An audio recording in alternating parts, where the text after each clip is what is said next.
In this second lecture on nuclear chemistry, we're going to talk about nuclear reactions. We're going to talk about, number one, how a nuclear reaction is different to and similar to a chemical reaction. Number two, we're going to talk about the four different kinds of nuclear reactions, which are fission, fusion, nuclear transformation from one element to another, and radioactive decay. And then finally, we're going to use the 5 types of radioactive particles we talked about in the last lecture to write balanced equations for nuclear reactions. Let's talk about chemical reactions first. A chemical reaction is a process in which the atoms share or transfer one or more electrons to form bonds. The key here is that we're using electrons, and this only involves the electrons. The nucleus is never changed. So because the nucleus is not affected, the protons are not affected, so this never changes the identity of the atom. A carbon atom going into a chemical reaction will always remain a carbon atom. This can either require energy to go in, or it can have energy go out, but mass is always conserved. So the mass of all the substances at the beginning must be equal to the mass of all the substances at the end. A nuclear reaction is very similar in many ways.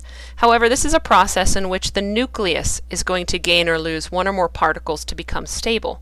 So in this one, it only involves the protons or neutrons. No electrons are involved. Often this will change the identity of the element because often you are adding or subtracting protons. And this always releases energy, and it releases a lot of energy. However, mass, again, is conserved. So if you count the number of protons and neutrons in the substances at the beginning, they're equal to the number of protons and neutrons at the end. The 4 types of chemical reactions we're going to study again are fission, fusion, nuclear transformation, and radioactive decay. Fission is the process in which one heavy, which basically means a large nucleus, a heavy one, is going to split up into 2 or more lighter ones. So fission means a breakdown. Fusion is the process that is the opposite, in which you have 2 or more light or small nuclides. They're going to fuse together. That's how you can remember the word fusion, is they fuse together to form one heavier one. Nuclear transformation is not as dramatic as fission or fusion. It's the process in which one nuclear particle, or maybe a few, is going to be forced into an existing nuclide, causing that nucleus to turn into something new. So remember, the nuclear particles we learned about in the previous lesson are an alpha particle, beta, positron, or a neutron. We also learned about gamma emission, but gamma is not a particle, it is just a form of energy. So you can have gamma rays as a form of radioactivity. However, they're not an actual particle. So the release of gamma rays or the gain of gamma rays would not affect the identity of a substance. Finally, we have radioactive decay, which is similar to fission in that it's a breakdown, but it's not nearly as dramatic. Radioactive decay, as we talked about in the previous lesson, is when an unstable nuclide is going to eject 1 or more nuclear particles, and again, that's in order to become stable. So we can remember this because we know the word decay. Often we'll talk about like something is rotten and it will decay, and that just means you're going to lose or to get rid of. So radioactive decay is the process by which a substance is getting rid of to get smaller certain nuclear particles.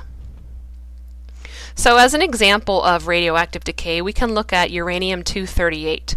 If you were to have a graph, and this is similar to the graph we had earlier, of mass number versus atomic number, and if you were to graph, here's uranium-238 at the beginning, it's going to undergo a series of alpha and beta decays to finally become a stable nuclide at lead-206. So it's going to take this uranium atom 1, 2, 3, 4, 5, 6, 7, 8 alpha decays, and 1, 2, 3, 4, 5, 6 beta decays to become stable. So the way this works is the uranium is going to lose an alpha particle, so it's going to lose 2 protons and 2 neutrons, and that's going to cause it to become thorium-234. The thorium-234 in turn is also unstable, so it's going to emit a beta particle, and that's going to turn it into this isotope. and that is then unstable. So it's going to further decay. It's going to turn back into uranium by its proton count.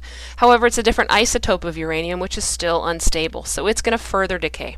So this is called a decay series, and this is very common for many atoms, especially very large atoms like uranium, where they have to lose in order to achieve the ideal ratio of protons to neutrons, they're going to have to go step by step, losing some protons, losing some neutrons, losing more neutrons, and so that's why there's this sort of back and forth dance with alpha and beta decays. So if we want to write an equation for a nuclear reaction, such as decay or fission and fusion, we want to write it similar to a chemical equation in this sort of a format here, where you're going to have the reactants in the beginning, and then an arrow, and they turn into the products in the end. In a chemical equation, it's a math-like equation using the symbols of the elements to show what substances existed before the reaction, which are referred to the reactants, and what new substances were created by the reaction, which is referred to as the products. We have reactants and products in a nuclear equation as well. However, the difference is that we're going to use the symbols of nuclides. That's using the AZX formula with the mass number and atomic number. And it's going to show what particles and nuclides existed before the reaction as being our reactants, and what new ones were created by the reaction as products. So it's very similar. So if you're given a sample problem and you need to write an equation for a nuclear reaction, these are the steps you want to follow. Step 1 is you want to read the question to find out what are the reactants and what are the products. That way you know what to go on the left side of the arrow and what goes on the right. If you have a decay reaction, a decay means that the nuclear particle, so alpha decay, beta decay would mean the alpha particle or the beta particle is a product, and it goes on the right side of the arrow. A nuclear transformation reaction has the opposite case, where the nuclear particle is a reactant and is causing the transformation to occur. So it would go on the left side. And then the nuclide given in the problem, so for example, if the question is the alpha decay of uranium-235, that uranium-235 is almost always going to be the reactant and go on the left side. So once you have decided what goes on the left side of the arrow and what goes on the right side of the arrow, we need to follow the law of conservation of mass in order to determine the mass numbers and atomic numbers for the substances that are created. So in order to do the mass number, you're going to use the mass number of each item in the equation to solve for the mass number of the nuclide that is produced. And I'll show you an example of this in the next slide. You're going to do the same thing with the atomic number to find the atomic number of the nuclide that is produced. And then once you know the atomic number, you can use the periodic table to determine the identity. For example, the radioactive alpha decay of radium-222. So what this means is you have radium-222, as pictured here as a giant circle. It's going to get rid of an alpha particle in order to become stable. We know from the we know from the previous notes that the alpha particle is 4-2 like a helium nucleus. Alpha decay also releases a gamma ray, so we've included the gamma ray here. And just a reminder, a gamma ray is not actually a particle with mass, it is just energy. The radium-222 then, as it has lost its alpha particle, has gone down by 4 in its mass and has lost 2 from its atomic number. So 222 minus 4 leaves us 218 as the mass number for our new nuclide that's being produced. 88 minus the 2 protons that left as the alpha particle leaves 86. And on the periodic table, element number 86 is radon. So our answer is that radon-218 is created in this process. So now how do we write an equation for that? So again, our reactants were the radium-222, as given in the problem. This is a decay problem, so we know our particle that is being decayed or leaving is going to go on the product side. It is alpha decay, so our alpha particle is going to be produced as a product. We mentioned that alpha decay is accompanied by the release of a gamma ray, which doesn't affect the mass at all. And then we're going to figure out what is the mystery nuclide that is created. And by looking at all of the atomic the mass numbers and all of the atomic numbers, we can solve for that and use the periodic table to figure this out. So first we needed to figure out all of the reactants, which was only one, and all of the products. So again, when we read this, radium-222, Ra is the symbol for radium, 222 is the mass that goes on the top.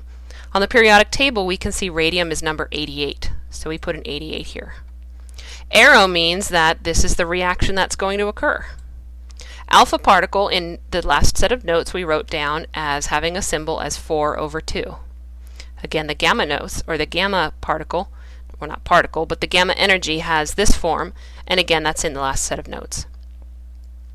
Now we can figure out what numbers go here, and based on those numbers, what symbol goes here.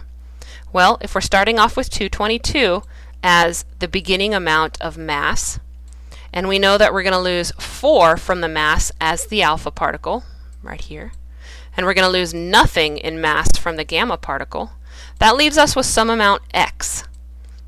And that some amount x, when you solve, is 218, which means the element or the isotope that is being created, the new nuclide, is going to have a mass of 218. We can do the same thing down here with our atomic numbers. We're starting off with 88 protons. Here we go. We're going to lose 2 of those protons to the alpha particle. We're going to lose 0 protons in the gamma particle, and we're left with some amount x, which comes out to be 86. Element 86 on the periodic table is radon, so we can fill in Rn. So here's our answer. And overall, if we treat the arrow like it's an equal sign, then we count all the particles. The number of protons and neutrons has not changed, which means that mass is constant. So in this example, we have the positron decay by carbon-11. So carbon is C, so we have filled that in as a reactant. It's decay, which means our particle goes on the right side, and our decay is positron. So here we have a positron, according to our notes from the last set of notes. Carbon-11 means we're going to put the 11 up here, and on the periodic table, carbon's number 6, so we can fill that number in. Now we can use math to figure out what are the numbers and the symbol that are going to go in here. Well, we're starting off with a mass of 11. We are losing 0 to the positron, which means that our nuclide we're producing must have a mass of 11. In terms of the protons, or atomic number, we're starting off with 6 protons.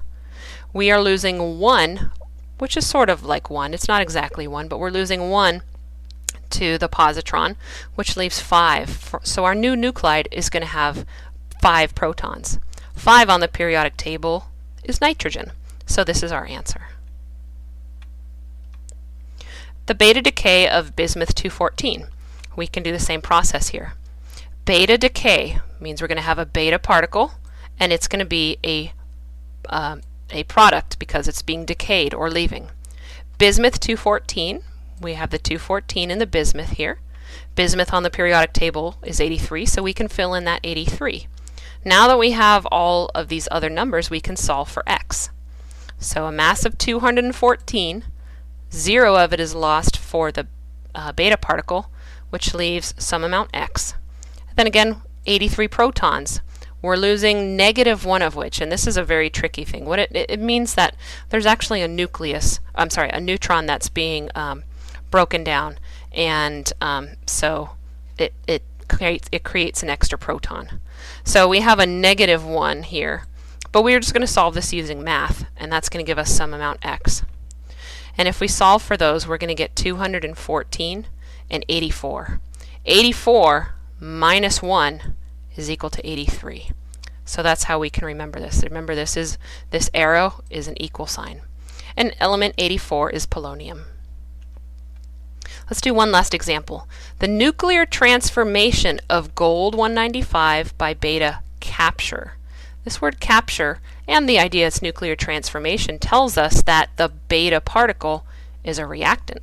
So here we have our beta particle on the left, our gold-195. We can look up 79 from the periodic table. And when we do the math, we have 195 plus nothing, and we have 78 minus 1 is going to leave us with 195 and 78. And number 78 on the periodic table is platinum. So hopefully these examples are going to give you a good idea of how to solve these problems.